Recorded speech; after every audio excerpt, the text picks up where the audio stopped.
Oi, gente! Tava com saudade da aula de história, né? Mas hoje nós voltamos e vamos falar de um assunto que é muito especial. Vamos falar sobre a luta das mulheres sobre o direito ao voto. Então prestem atenção e bora para a aula. Nas últimas aulas, nós falamos sobre a história do Brasil, falamos de períodos importantes como a escravidão e também começamos a entender o funcionamento do nosso país. Falamos sobre a Constituição, falamos sobre quem governa o que, né? Sobre os presidentes, prefeitos, governadores e também falamos sobre cidadão e cidadania. Mas vamos relembrar essas duas palavras que são muito importantes. Cidadão é o indivíduo que, por ser membro de um Estado, tem seus direitos civis e políticos garantidos, tendo que respeitar os deveres que lhes são conferidos.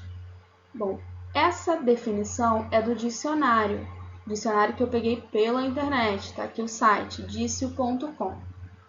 E a gente entende com essa definição que cidadão é a pessoa que faz parte de uma sociedade, sabendo que nela existem direitos e deveres que são garantidos por lei e que devem ser cumpridos. Os direitos e deveres, eles são importantes para assegurar decisões importantes na nossa vida, na vida de todos, né? Na vida em sociedade.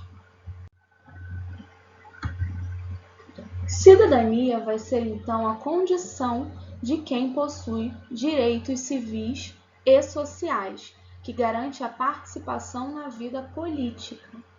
Ou seja, cidadania nada mais é que exercer, é o cidadão que exerce os seus direitos e deveres perante a sociedade. Falando sobre direitos e deveres, nós não podemos deixar de falar da Constituição Federal. A Constituição ela vai ser o conjunto de leis fundamentais que serve para organizar o funcionamento do nosso país, para regular a nossa vida em sociedade. Ela é a lei máxima, por isso deve ser respeitada por todos os cidadãos. É ela que vai garantir os nossos direitos e também os nossos deveres. É um direito e um dever do cidadão, por exemplo, o voto. Todo cidadão deve votar escolhendo os seus governantes, escolhendo aqueles que deseja para governar o seu país, ou o seu estado, o seu município. E a maneira como a eleição é organizada é uma forma de assegurar o direito ao voto. Todo cidadão ele tem o direito que o voto seja secreto. Isso acontece para que não ocorra, por exemplo, a compra de votos pelos candidatos, para que a eleição seja forjada. Por isso, sempre que nós vamos às urnas, aquilo que nós digitamos lá só aparece para nós, para mais ninguém. E depois nós só vemos o resultado total do número de votos daquele candidato. Então, cada um que vai lá coloca o seu voto e esse voto ele fica em segredo. Ele só vai, na verdade, ele nem deveria falar para outras pessoas, né? É uma coisa que ele precisa guardar para si. Atualmente, homens e mulheres têm os mesmos direitos e deveres de acordo com a Constituição, como, por exemplo, a igualdade salarial de acordo com o cargo, né?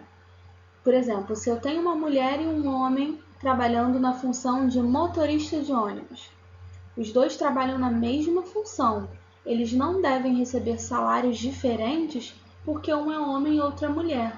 Esses salários têm que ser iguais. Hoje, homens e mulheres também podem votar e serem votados para cargos públicos, mas nem sempre foi assim. As mulheres precisaram lutar muito para terem seus direitos reconhecidos. Nós sabemos ou já ouvimos falar que antigamente as mulheres não tinham muitas escolhas, né, a respeito da sua vida. Elas não podiam escolher se estudavam ou não, se trabalhavam ou não podiam escolher nem os seus companheiros, os seus namorados ou maridos.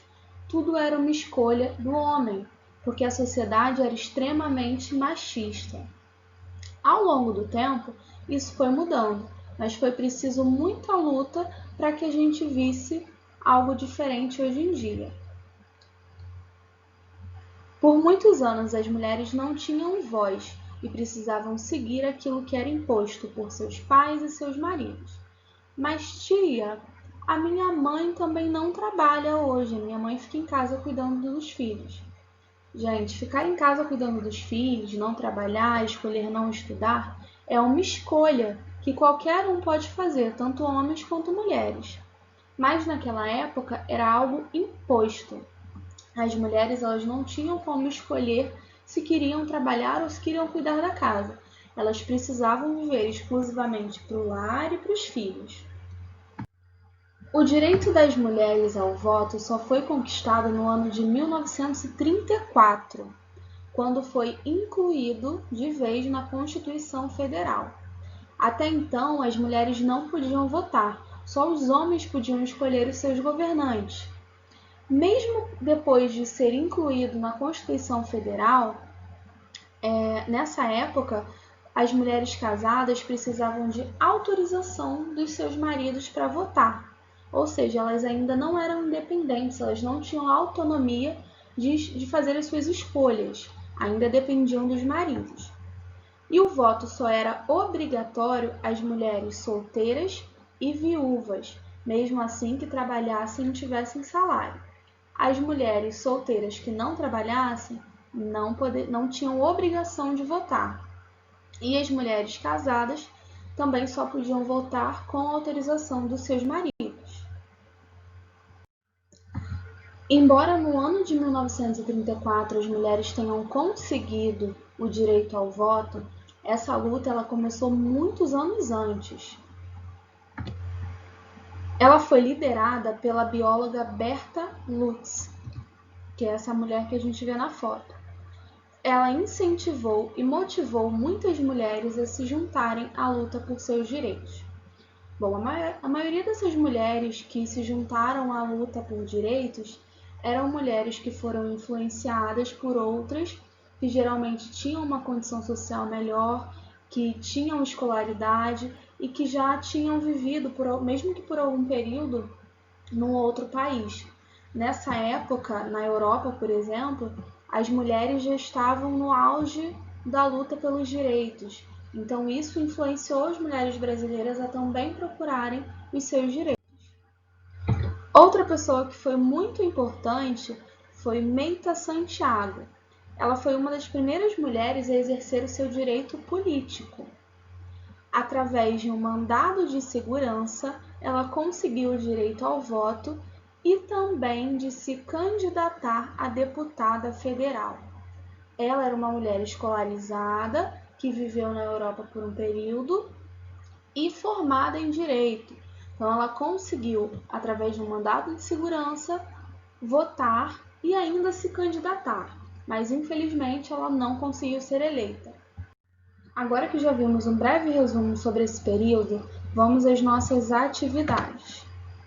Nossas atividades estão no material complementar nas páginas 4 e 5 e devem ser feitas com muita atenção. Essa atividade, ela vem pedindo que você escute ou que você leia antes a letra de uma música. Então não se esqueça, leia com atenção o conteúdo e depois faça as atividades. E é isso, gente. Obrigada pela presença, um grande beijo, bons estudos e até a próxima aula.